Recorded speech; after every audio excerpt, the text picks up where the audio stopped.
Hi guys, welcome back to our channel. Yan guys, today's episode is magtitint po tayo sa Foglamps ng ating pong Mitsubishi Strada. Ayan, so ito po yung Foglamp ng ating Mitsubishi Strada. Ayan, so babilog. Ayan, babilog po siya guys. Ayan, so kung naka-visit po kayo sa ating channel dito sa ating YouTube guys, meron na rin tayong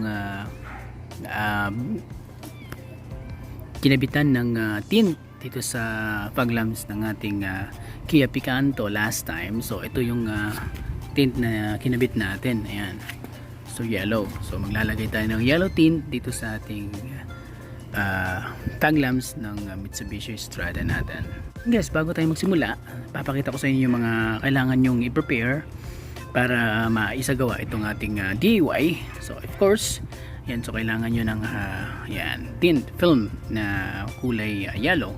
Meron din namang ibang kulay na nabibili sa Lazada or Shopee guys, pero yellow yung pinili ko guys kasi ito yung recommended color for the Foglamps.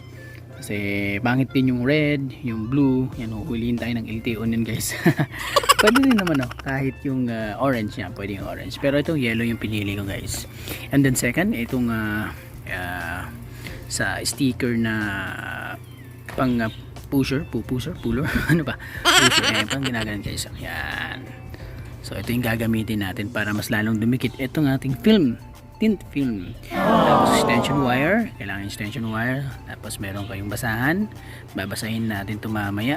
Kasi ito yung pupunas natin sa Foglamps, sa lens ng Foglamps para malinis. And then of course ito